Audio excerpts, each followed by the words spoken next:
É uma solene declaração que faço à igreja, de que nenhum entre 20 dos nomes que se acham registrados nos livros da igreja está preparado para finalizar sua história terrestre e achar-se-ão tão verdadeiramente sem Deus e sem esperança no mundo como pecador comum.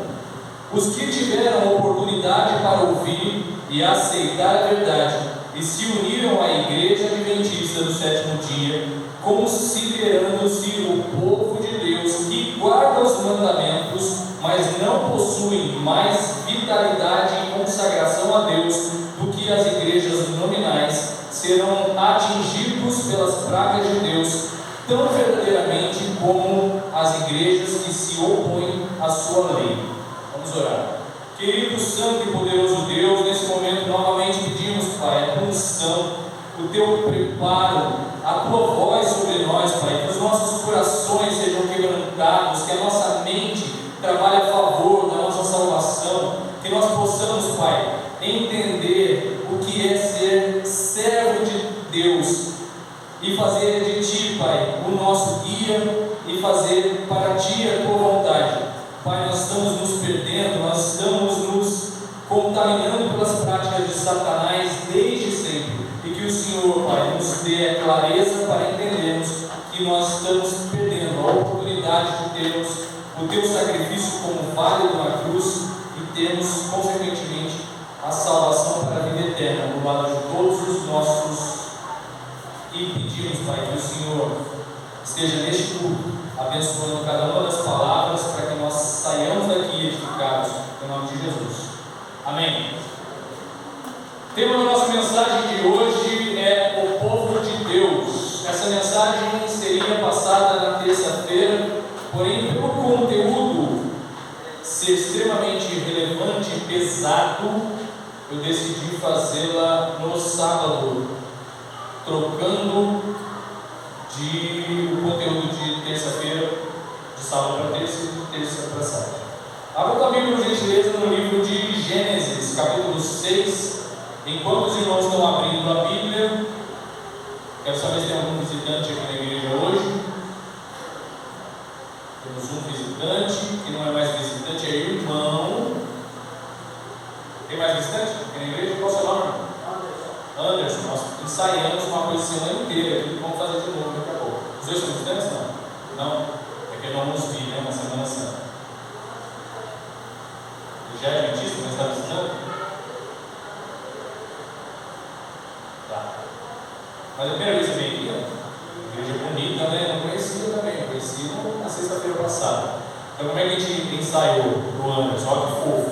Eu aprendi isso lá em Cruzeiro, numa igreja. A gente vai falar para ele assim: ó, seja bem-vindo em nome de Jesus. Todo mundo vai fazer isso para ele, vai ficar um momento fofo para ele, ok? Em 3, 2, 1, vai. 3, 2, 1. Seja bem-vindo em nome de Jesus. Seja bem-vindo, Anderson. E eu estou indignado com a voz da Joyce. O que é isso? A gente tem que sequestrar essa mulher, eu vou levar ela para Osasco.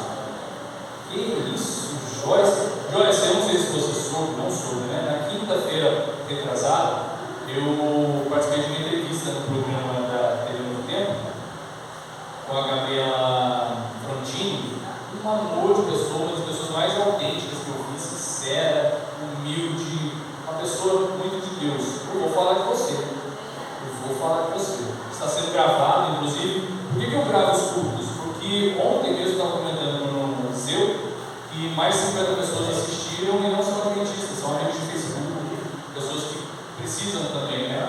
Nós não temos que limitar a palavra de Deus aqui exclusivamente para dentro da igreja, a gente tem que difundir essa palavra aí. Vamos lá, eu quero falar para os irmãos a base, esse texto de Ellen White, no livro Eventos Finais, ela fala que nenhum entre 20 serão salvos. Nenhum entre 20 será salvo que fazem parte do corpo da igreja. Vamos entender que a igreja é adventista, né? Mas então eu vou falar de um problema que está acontecendo muito atual, que nós muitas vezes não percebemos. Nós sabemos que existe uma doença natural chamada câncer. E o câncer, normalmente, ele não tem cura, né? Ele ataca a pessoa, todos nós temos células cancerígenas, ele ataca a pessoa, depois ele volta a atacar novamente, ele volta a atacar, a pessoa passa por químico, por rádio, fala que cura, depois ele se manifesta novamente, até que leva a pessoa à morte. Nós temos o câncer espiritual, que se chama Satanás. E esse câncer espiritual, a persuasão de Satanás, ela atua exatamente no maior campo de batalhas que nós temos, que é a nossa mente. E a nossa mente faz com que a gente se incline muitas vezes para o mal, porque nós somos de uma natureza pecaminosa e a gente não resiste muitas vezes às práticas dessa natureza, às seleções que a gente deveria fazer com mais cuidado. Então eu vou contar uma história que é muito recente. Deus criou todo o universo, sentiu no coração de criar todo o universo. Recente essa história. Aí ele, assim que ele começou a criação do universo, ele foi invejado pelo criador desse câncer, pelo criador do mal, pelo criador da mentira. E ontem eu disse inclusive que Satanás, ele não usa 100% da mentira. Satanás nos engana falando 99% de verdade, ele nos engana em 1% da mentira. Ele é estratégico. A luta contra Satanás não é essa luta meramente que a gente vê de bombardeios, de guerras. Isso não é nada. A luta que ele faz é sutil, é dentro do psicológico humano. E ele atua no nosso psicológico como aquele urubu que pode rondar a nossa cabeça, mas não deve fazer o ninho, mas muitas vezes a gente permite que o ninho seja feito. Então ele criou Adão e Eva. E ele falou para Adão e Eva assim: de tudo isso aqui, de tudo você pode desfrutar, exceto daqui. Não mexa, não toque, não se aproxime, não me contrarie, não se oponha a mim, não me desobedeça, não quebre essa minha relação de pureza com você. Tudo você pode fazer, menos isso. O pecado vai estar sempre na nossa frente. E a gente já é advertido por Deus. E a partir do momento que nós somos advertidos por Deus, nós sabemos que nós não podemos mexer no fruto. Mas ele mexe, vai lá e mexe no fruto. Esse pecado, muitas vezes, a gente conota como o 7º mandamento, né? Que é o pecado da sexualidade, muitas vezes, mas não é só isso. Sutilmente nós temos tantos outros pecados. Uma das formas mais poderosas de se combater o 7º mandamento, não adulterarás, está no livro de Jó, capítulo 31, verso 1, que ele fala assim: fiz acordo com os meus olhos para não cobiçar uma moça. Porque a nossa relação, uma vez que a Bíblia ensina que eu com a minha esposa sou uma só carne, as demais são minhas irmãs em Cristo. Eu não posso ter uma relação obscena com uma irmã minha.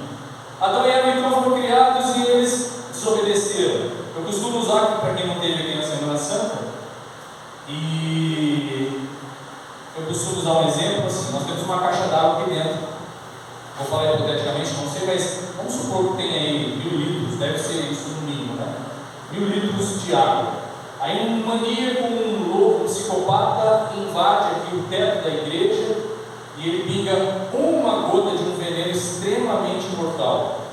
Essa uma gota de um veneno extremamente mortal vai fazer com que a gente tenha que mudar até o encanamento da igreja, porque a gente não vai ter mais coragem de tomar aquela água, porque é um veneno altamente mortal. A quebra da relação de Deus, da confiança, do mandamento, naquele momento que pegaram o fruto proibido, disseram para Deus assim: você não tem autoridade sobre mim, eu sou o meu próprio Deus. Por isso quebrou a relação e o pecado entrou no mundo. Eles passaram a ouvir a criatura e não mais o Criador. Passaram a ouvir o mal e não mais o bem. Depois disso tiveram lá a história de Caim. Todo mundo já conhece.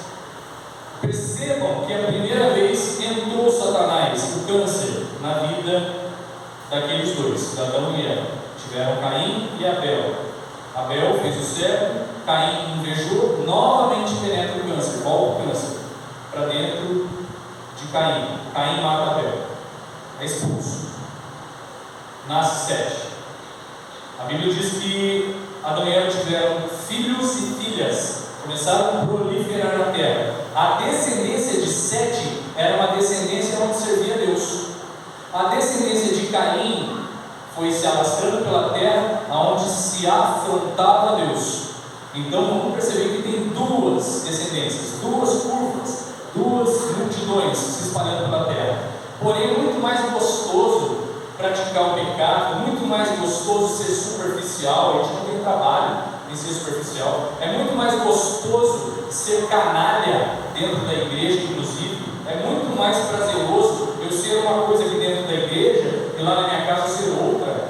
Eu me pintar de um bom servo, de um bom santo, e esquecer aquela frase até que foi dita aqui: não basta falarmos maravilhas acerca de Deus na terra, é importante que Deus fale maravilhas acerca de nós nos céus. E quando é que Ele vai falar maravilhas acerca de nós nos céus? Quando nós sozinhos, sem a presença de uma multidão ou sem a presença de uma única pessoa, nós temos um comportamento santo, porque Ele está presente e Ele é mais real do que nós, e a gente não percebe isso muitas vezes. Depois de espalhar a multidão, em Gênesis, onde vocês abriram o capítulo 6, vamos lá no verso 6.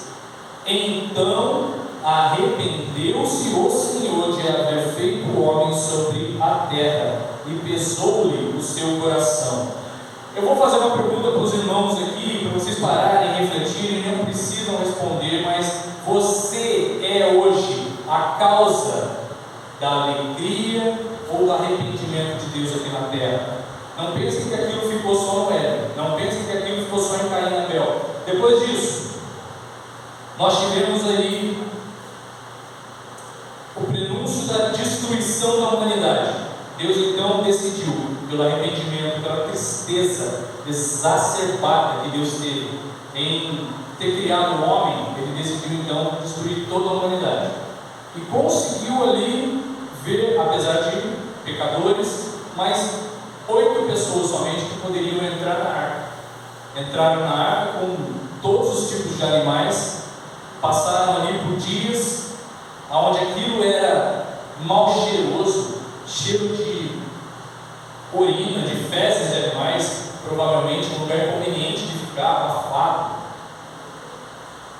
Mas Noé estava ali dentro, feliz, vivo, sendo aplaudido provavelmente por Deus também. E os outros lá fora estavam mortos. É por isso que a gente, por exemplo, quando chega na Semana Santa, a gente sabe que o sábado é santo e deve ser guardado, deve ser homenageado, deve ser participado. E nós vimos a igreja no sábado. Mas e nos outros dias? E a semana também não é santa? Aí qual a desculpa que eu tenho de ficar em casa? Está friozinho, está chovendo, tem baixo cobertor. Nós tivemos aqui essa igreja de Cachoeira, tantos eventos que aconteceram essa semana, e um deles que mais me marcou e para sempre marcar a minha vida, além da igreja ser a mais linda que eu já preguei, que eu vi, inclusive foi só que eu já preguei, mas das que eu vi, é linda, é fofa, é aconchegante, uma igreja que está de parabéns. A irmã Maria, no final do culto de terça-feira, pediu para que eu orasse por ela, porque ela não estava se sentindo bem. Ela veio cambaleando para a igreja, ela veio escorada por 2 adolescentes, sentou, louvou a Deus, depois no final ela venceu. Ela não perdeu. A festa no céu se dá quando a pessoa morre buscando a Deus. E ela venceu. Ela será com 99% de certeza, não posso afrontar a Deus aqui, nem ser hipócrita, 99% de certeza que ela será salva.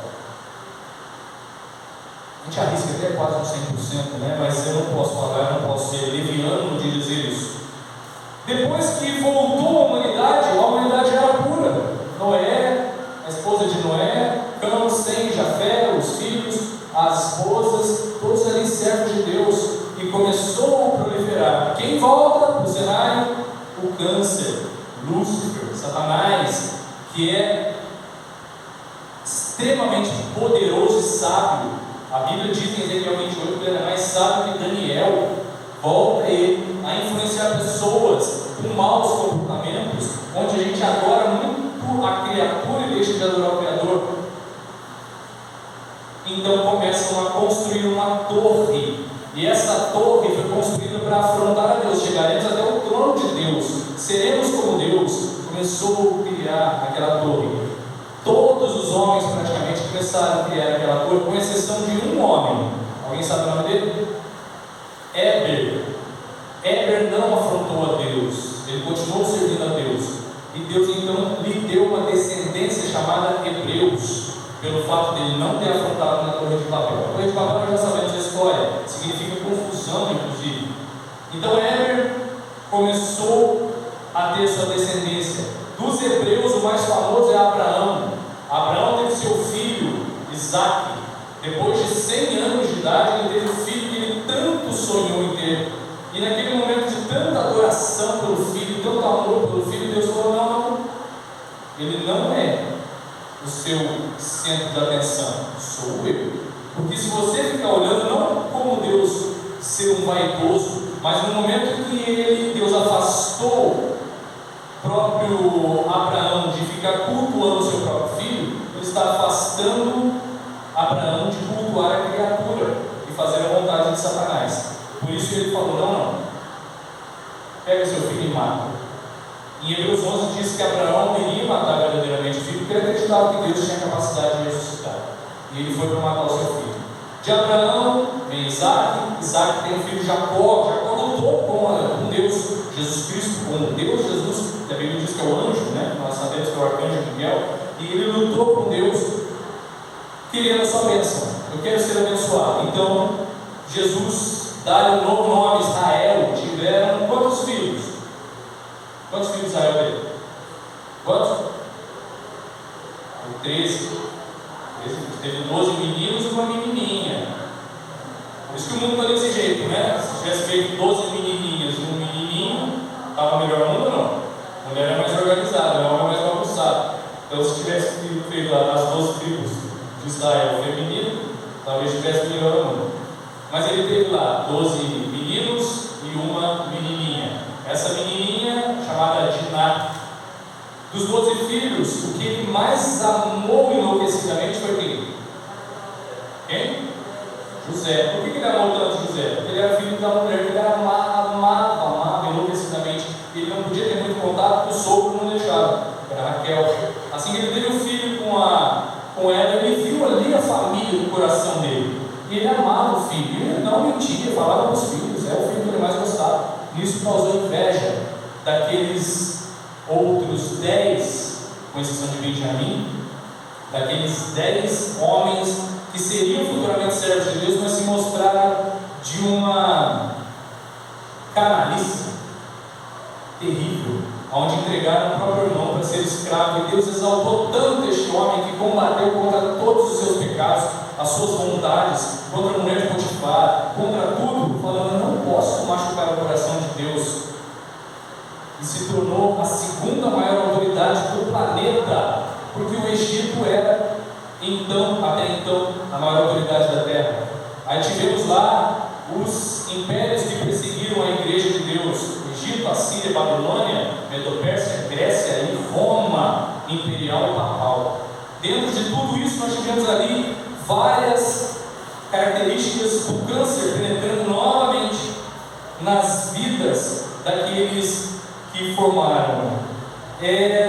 Assim que eles saíram lá do Êxodo, quando Deus levantou depois do Egito, ainda no Egito, onde eles ficaram por 400 anos escravos, Deus levantou então um homem para libertar aquele povo, que foi Moisés. E o que Faraó fez de uma característica que a gente tem que perceber, que está implantada até os dias de hoje. Gente, eu estou falando de coisa há 4.000 anos atrás, mas até hoje está implantado. O Faraó, quando ele viu que o povo era escravizado, tomava chicotada, sofria, o povo hebreu, o povo que queria servir a Deus, ele percebeu que no final do expediente de trabalho, eles adoravam a Deus. Eles cantavam, eles louvavam. O Faraó se incomodou, novamente usado por Satanás, e falou: eu vou aumentar então a carga de trabalho desse povo, para eles não adorarem mais esse Deus que está me incomodando. Aumentou a carga de trabalho. trabalha, e time que está ganhando não se mexe. Hoje em dia, Satanás não colocou ninguém em escravidão dessa física, tomando chicotada, mas nós somos escravos do celular, somos escravos do Facebook, do TikTok, do Instagram, somos escravos de tantas redes sociais, somos escravos da televisão, somos escravos de nós mesmos, somos escravos da liberdade que acreditamos ter, pois nós não temos liberdade se somos servos de Deus, e como Jesus não teve liberdade em escolha, quando ele falou: Pai, se possível, me livre, me liberte, me dê liberdade desse cálice de horror, mas que seja feita a tua, não a minha vontade, porque era necessário que ele morresse na cruz, e é necessário que a gente tenha a nossa cruz, e é necessário que a gente louve a Deus, e é necessário que nós tenhamos então dentro de nós a característica de sermos agradecidos, ainda que, como aconteceu comigo, ter uma filha sendo enterrada. Naquele momento eu estava comentando para o irmão que eu tive duas opções: ser feliz ou ser infeliz. Para a infelicidade de Satanás, eu sou um ser feliz, indiferente do que aconteça. E depois de perder uma filha, você tem várias outras situações que você passa, fica muito mais ameno, perder um emprego, perder um carro, perder, enfim, não mais te balança tanto, porque Deus ele te mostrou que tem coisas maiores a ser vistas. Eu tive uma filha que hoje tem 13 anos, eu costumo dizer que ela é a minha adventista preferida, foi batizada comigo, e eu falo que ela é o meu grande amor e ela é o meu coração, saiu de mim e eu ela. Eu amo enlouquecidamente minha filha. E dentro desse presente, que é ter verdadeiramente a condição de ser pai, eu passei por uma situação onde a mãe dela, que não é adventista, inclusive bate muito de frente com a igreja adventista, ensina muitas coisas que distorcem, mas minha filha, graças a Deus, ela tem uma certa convicção, mas você percebe sutilmente a estratégia de Satanás entrando nela, com bandas, com os tais dos TikToks da vida, de influência de amigos. Você começa a perceber que há ali, então há em mim a necessidade do joelho no chão, como Jó fez com seus filhos, mas sobretudo, da minha parte, eu tenho que pensar que está tudo sob a vontade de Deus, e Deus está no comando de todas as coisas. Minha filha é uma pessoa excelente, mas a gente percebe que o adolescente está indo por um caminho que muitas vezes nos assusta. Mas como não vou me assustar, sendo que eu tenho como general de batalha a Deus? Então, dentro de tudo isso, volta novamente. No santuário terrestre tiveram as 12 tribos que envolveram ali o santuário, e em volta do santuário eles preparavam salmos e cantavam os salmos, e dentro de todo esse louvor foram destruídas as 10 tribos do norte, ficaram as 10 tribos, as 2 tribos do sul, Benjamim e Judá, e só prevaleceu a tribo de Judá. E no alabarte da tribo, o símbolo era o leão. Por isso que Jesus é chamado de leão de Judá.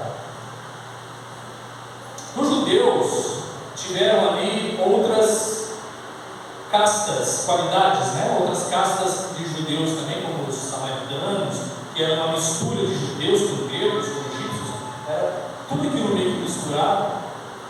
E esses judeus, eles não mais praticavam aquele judaísmo puro, onde servia verdadeiramente a Deus, e começou novamente o câncer penetrar na vida daquele povo que era o povo de Deus.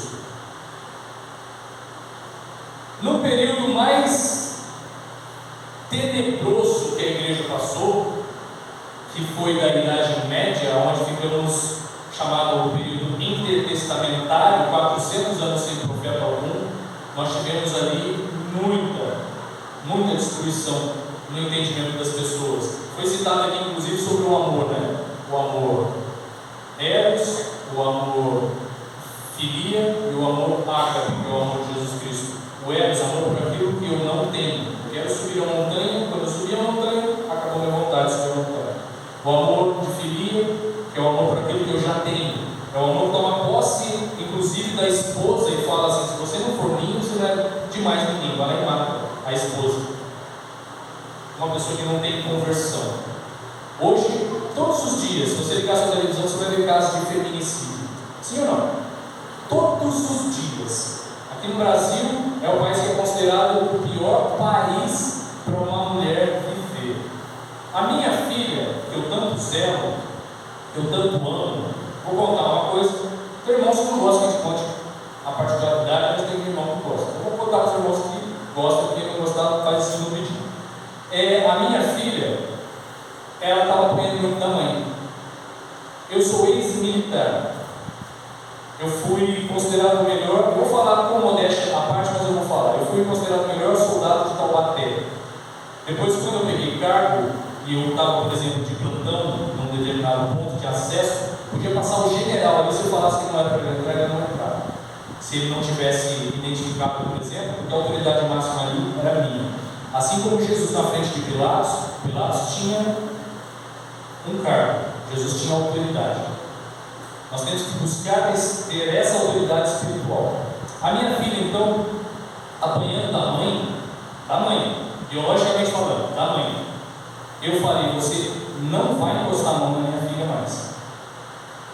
E a minha ex-mulher bateu bastante na minha filha. Eu acho que a sabedoria nos ensina a dialogar. Não imagino Jesus levantando a mão para uma mulher. Não imagino Jesus levantando a mão para uma criança. Não imagino.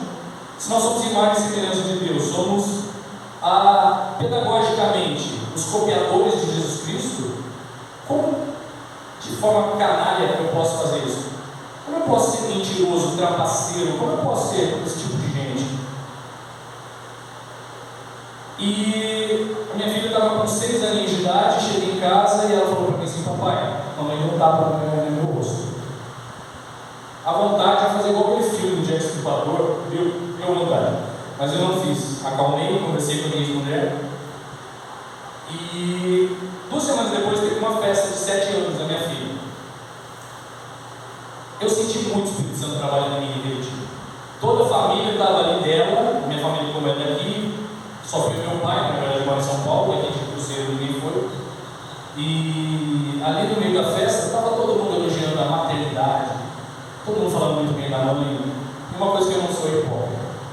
Eu falei assim: é uma ótima mãe, tirando a parte que ela espanca a filha. Falei no meio da festa, tinha 17 pessoas. Começou todo mundo a fomentar a questão de continuar batendo na minha filha. Não tem nada demais, porque ela é respondona e ela responde e dá um tapa na boca dela, não tem nada demais. Eu penso que nem em nóia, muitas vezes, a gente tem que dar tapa na boca, porque é humilhante demais. E eu falei assim: como é que vocês podem defender bater numa... Se vocês condenam uma pessoa bater numa mulher adulta e pode bater numa mulher criança?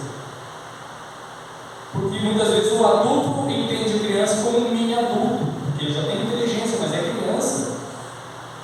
Então, como é que pode ter essa liberdade? Indefeso.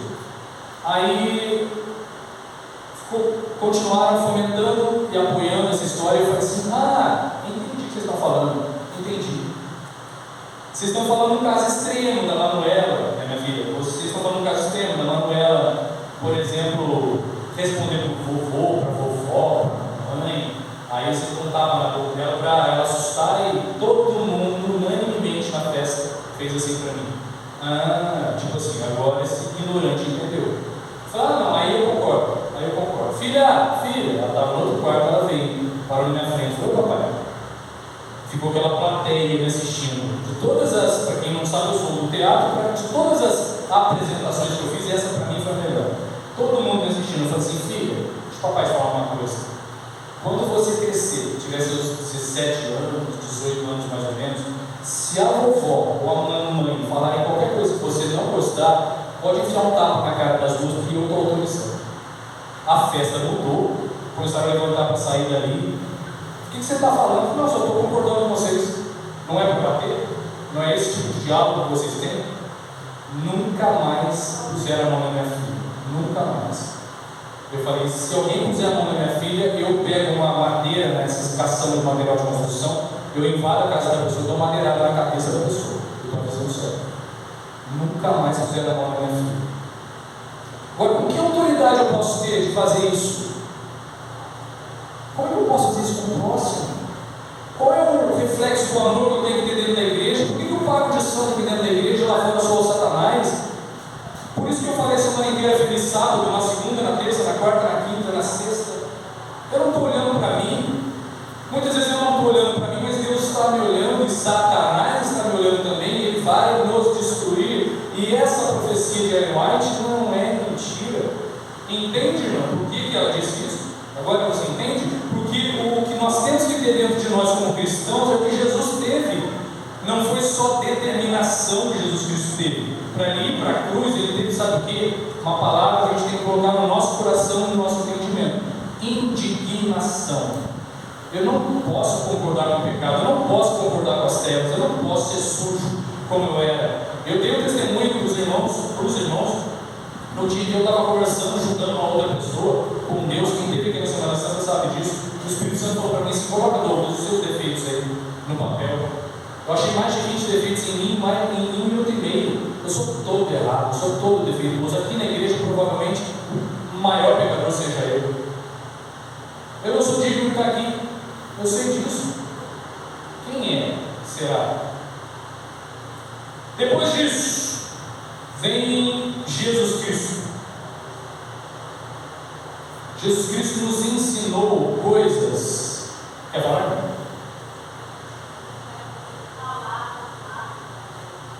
Tudo. Palavras, atitudes, é o que eu estou dizendo. Pensamentos, não só palavras, mas palavras, obrigado, irmão. Palavras, atitudes, pensamentos. Eu diminuir a pessoa. Muitas vezes eu diminuo a pessoa pela questão de amar a pessoa sem perceber. Eu diminuo. Eu quero mais de você, mas você começa a cobrar a pessoa de uma forma que ela não tem condições de ter aquela forma. Posso dar um outro testemunho. Eu fui militar do exército, como eu disse, depois eu fui para a aeronáutica. A minha mãe se indignou quando eu saí da aeronáutica. Hoje eu sou condutor, eu trabalho dando palestras falando de Deus. Não vi um cargo melhor do que o meu, mas a gente passa muitos problemas. E eu fiquei até um ano retrasado com aquilo na minha cabeça, assim como o povo do Egito, quando saiu do Egito e foi ali no deserto. Por que eles não chegaram na terra prometida? Nenhum deles chegou. Por que eles não chegaram? Porque eles tinham ainda as características. Eles saíram do Egito, mas o Egito não saiu deles. Então eu fiquei muitos anos com aquela frase da minha mãe, que eu deveria ter ficado na aeronáutica. E eu não evoluía, porque eu sempre me culpava de ter saído da aeronáutica. A culpa acabou. Quando eu acordei para entender que eu estava como o povo egípcio, a culpa acabou. Abandona então, meu irmão e minha irmã, abandona o que está te prejudicando, abandona aquilo que Satanás colocou na tua vida, porque Deus coloca assim. É até arriscado a gente falar, e vou ser muito sincero, falar: paz, irmão, eu não sei de quem ele é filho, se é de Deus ou do diabo. É arriscado. Irmão, muitas vezes é arriscado demais. E dentro da igreja é o lugar que mais vai matar pessoas. É o lugar que mais julga, é o lugar que tem mais fofoca, é o lugar que tem mais panelinha, é o lugar que tem mais afronta, é o lugar que tem mais hipocrisia. Se a gente não acordar para isso, a profecia da Ellen White vai cair sobre nós. A salvação é individual, então que desperte o povo. Jesus então veio, através de João, advertir as 7 igrejas: Éfeso, Esmirna, Pérgamo, Tiatira, Sardes, Filadélfia e Laodiceia. Nós estamos em qual período? Laodiceia, período da confusão, período da hipocrisia, período da superficialidade. As pessoas não se aprofundam em Deus, não pode ser alguma, não tem interesse. Está passando Big Brother, prefiro Big Brother. Está passando futebol, prefiro futebol. Está passando pornografia, se a gente for ler aqui a Bíblia, e depois à noite vai ver sites pornográficos. Está passando um monte de problema dentro de nós. Bota o joelho no chão, meu irmão. Ninguém está falando que você não tem salvação. Ninguém está falando que você está condenado se pecar. A Bíblia já disse que todos somos pecadores. A ótica de Deus sobre nós não é como a nossa ótica sobre nós e sobre o outro. A ótica de Deus sobre nós é com misericórdia. Só que eu preciso despertar em mim a indignação e a característica que eu queria mudar para fazer a vontade de Deus. Aí vem 2 Crônicas, capítulo 7, 14, fala assim: E se o meu povo, que me chama pelo meu nome, se humilhar e orar, e buscar a minha face, e se converter dos seus maus caminhos, então eu ouvirei dos céus, perdoarei os seus pecados e sararei a sua terra. Em João 10, versículo 16 e 17, Jesus fala das ovelhas que estão fora da preço. Quem foram os primeiros adventistas? Eu aprendi com o irmão Inácio isso aí. Vou dar um spoiler aqui, tá, irmão? Não sei se ia falar. Quem foram os primeiros adventistas da história da humanidade? Alguém sabe? Sabe ou não? Dizem que a primeira igreja criada cristã é a igreja católica, né? Não falo mal da igreja católica, minha mãe é católica, inclusive. Eu cresci na igreja católica, tenho um conhecimento muito forte de respeito, apesar de ver que cometem o erro da quebra do sábado, da transgressão. Mas se fosse só o sábado, né? Agora o sábado garantisse minha salvação. Oh, que legal! Não vou trabalhar sábado, amém? Então eu estou salvo. Não é não? Os primeiros adventistas foram aqueles que guardavam o sábado. Em Gênesis, Adão e Eva guardavam o sábado, sim ou não? Sim. A partir do momento que eles guardaram o sábado ali, Adão e Eva, e cometeram o pecado, eles começaram a guardar o Salvador, para salvar a humanidade do pecado. Então eles estavam cometendo o ato do advento. Os primeiros adventistas foram Adão e Eva. Olha que loucura! A nossa igreja é profética, a nossa igreja é a criação de Deus, a nossa igreja é a igreja que prega a verdade. Eu estou na igreja há 3 anos e pouquinho. Eu fui 30 anos de outras igrejas. Eu não tenho motivo de estar aqui na igreja se eu não entendesse que essa verdade vai contribuir com a minha salvação. Vai depender de mim. Mas eu não perderia meu tempo de estar aqui, pode ser algum, se eu não acreditasse piamente que Deus ele é mais real do que eu, e que tudo isso que está aqui, eu não vou perder absolutamente nada em acreditar. Mas quem não acredita, se realmente for verdade como cremos, a pessoa pode perder muita coisa. Então, para nós vermos algumas características ali: sinceridade no coração. Olha para o seu coração e vê aonde tem erro, e procura lapidar esse erro, procura olhar para Deus e falar para Ele: não sou digno, indiferente de quem você seja. Se você é um morador de rua mais ralé. A irmã falou sobre o lava-pés, né? Você sabe por que Jesus Cristo lavou os pés dos discípulos também? Quem era usado ali para lavar os pés dos discípulos não era somente ser servo, era o servo mais ralé. Jesus Cristo colocou no lugar dele para mostrar a humildade. Nós temos muitas vezes uma síndrome chamada síndrome de Lúcifer. Nós somos soberbos, nós somos arrogantes, nós falamos mal do outro. Muitas vezes nós só servimos para esquentar o banco da igreja e a gente está batendo cartão como se isso aí fosse garantir nossa salvação. É pesado, não é? Eu nunca peguei pesado dessa forma, mas eu acho que vale a pena despertar do povo. Depois de buscar a Deus, nós temos aí ensinados pelo mundo a buscarmos as bênçãos de Deus. É bom ter bênçãos de Deus, é maravilhoso. É maravilhoso. Mas muito antes de buscarmos as bênçãos de Deus, nós temos que buscar o Deus das bênçãos. Que ainda esteja passando fome, ainda que eu abro minha geladeira, não tenho o que comer, não tenho o que beber muitas vezes, esteja passando por toda tribulação, esteja passando por doenças, passando por aflições verdadeiramente falando, Deus está no controle. Eu com isso vou declarar para o universo que eu creio em Deus, que eu confio em Deus. Então não busque as bênçãos de Deus, elas vêm na consequência. Busque o Deus das bênçãos. Amor ao próximo é um outro quesito também para que a igreja de Deus seja estabelecida. Amor ao próximo não é reparar a roupa, não é reparar o jeito de falar, não é reparar se a pessoa vem ou não vem ao culto. Se ela não vem, é uma preocupação que a gente tem que ter no nosso coração, porque dentro do nosso barco nós temos que estar todos juntos, nós somos a família de Deus. A gente muitas vezes se preocupa com a nossa panelinha, que eu tenho mais afinidade com aquele ou com aquele outro. Jesus Cristo teve problema com todos os seus discípulos, ele ficou até o final do lado dos discípulos. Ele não abandonou. A pessoa abandona a aberração de todos os tempos de cristãos. Cristãos mimimi, cristãos superficiais, cristãos que não aceitam uma correção. Olha ali 3 adolescentezinhos na frente ali de Nabucodonosor, todo mundo se prostrando aos pés. Eles com convicção e com indignação não permitiram. Fizeram a vontade de Deus. Não só esse exemplo, mas tantos outros exemplos, né? O que eu tenho que ter então como fé é olhar para o futuro. Entenda a mesma coisa, irmãos. Entre eu e Deus, nada mais pode me importar. Entre eu e Deus, nada mais me importa. Se aquilo vai me afastar de Deus, eu tenho que colocar na minha cabeça que nada mais me importa. Poxa, mas é um emprego. Eu recebi propostas de emprego depois que eu me tornei adventista 8 vezes já, para ganhar mais de 10 mil por mês. E muitas vezes eu não tenho que comer na minha casa. Como perde a pança, né? Que a irmã, inclusive, me declarou no irmão Bacon.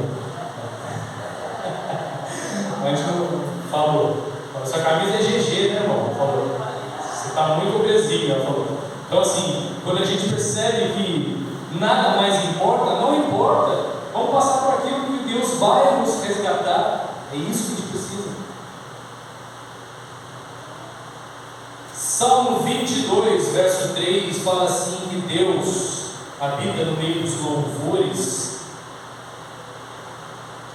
E o que eu tenho ouvido na minha vida para me alimentar? Como eu sou juiz muitas vezes das pessoas, eu estou julgando a pessoa que está ali na frente, por exemplo, um ancião, eu duvido, eu não conheço, eu conheci o Inácio na sexta-feira retrasada. Não conheci o Inácio, mas foi o meu batismo, mas me perdoa, irmão, não, era muita emoção naquele dia. Eu lembrava do Jorge, porque o Jorge foi meu primeiro contato, né? Mas ele nem tirou foto comigo, né? Foi elogiando só dele comigo, então eu não quis tirar foto, eu vou estragar a foto. O pessoal que veio do meu lado, ele não quis tirar foto comigo. Mas o irmão Inácio, eu duvido que ele tenha uma vida tranquila, sem bombardeios, duvido, porque é uns poucos crentes que eu conheci, que são verdadeiros, são sinceros, um amor de pessoa, que infelizmente não te conhecia, irmão. Mas de agora para diante você está nas minhas orações, assim como a igreja de Cachoeira, e quero te dizer que sou muito grato, mas que eu te esqueci pela oportunidade de estar aqui, pela honra de te conhecer também. Nós temos a aceitação então em graça, né? De nós olharmos para dentro das nossas vidas e percebermos que nós só temos a ganhar, nos mantermos em Deus. Em Romanos 8,16 fala dos filhos de Deus. E hoje, por exemplo, muitas vezes nós matamos os filhos de Deus que estão dentro da igreja, porque nós temos uma autoridade que não nos foi dada. Tem gente que sobe numa gilete, 1 milímetro, e já acha que virou autoridade espiritual. A pessoa sobe numa gilete e já acha que é grande. Para muitos, quem é o maior teólogo da Bíblia? Paulo. Para muitos, Paulo jamais pregaria, porque ele matava pessoas. Jamais Paulo pregaria. Então o julgamento que existe dentro das igrejas é abominável. Para finalizar, abra tua Bíblia em Salmo 139.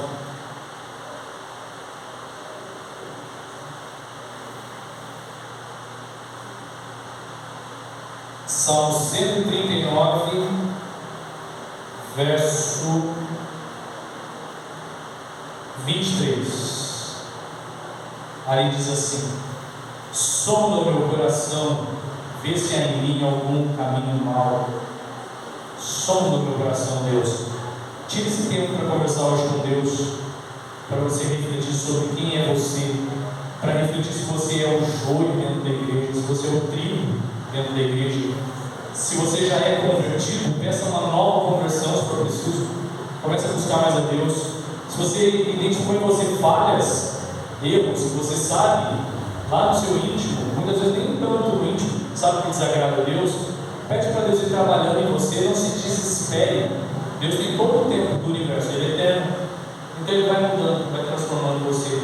vai me transformando, vai nos transformando em pessoas que vão agradar o coração dele. A gente só não pode perder o foco de olharmos para Deus, olharmos para a cruz e sabermos que depois da cruz nós temos muito a ganhar. Então que sigam cada um de nós a sua cruz. Quero chamar aqui de Canas para o mundo. Vai para o YouTube, né, irmão? Agora é bom, meu YouTube. Ana Joyce.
obrigado por tudo, que o Senhor esteja verdadeiramente nos abençoando na volta para as nossas casas, em nome de Jesus te pedimos.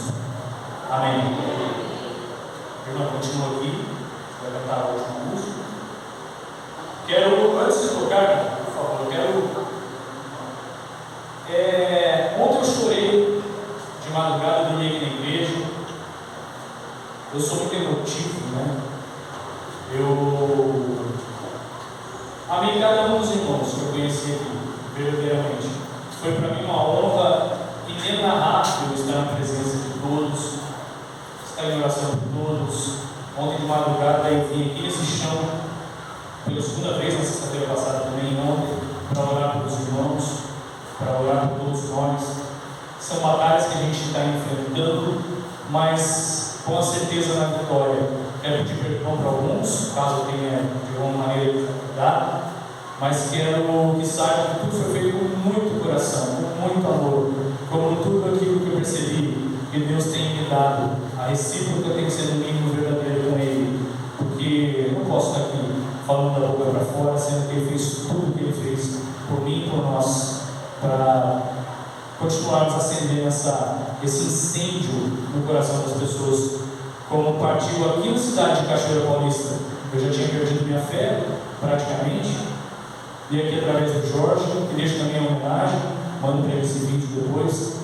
Ele foi um anjo usado por Deus e continua sendo um anjo na vida de muitas pessoas, mesmo após o baque que ele tomou na perda da esposa, da irmã Roseli, mas ele continua sendo um guerreiro, assim como eu sei também que a maioria dos irmãos aqui é.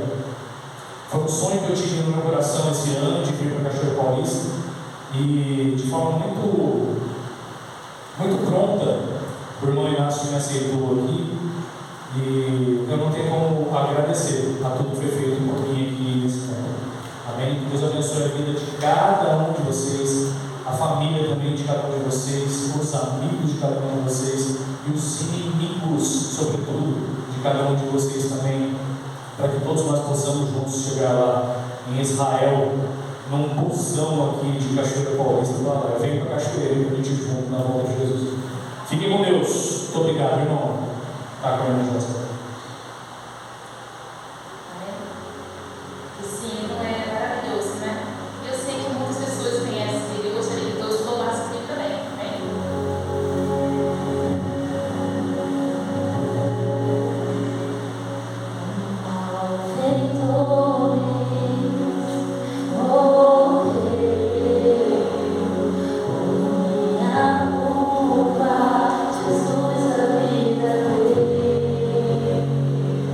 Foi quebrantado.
Helena por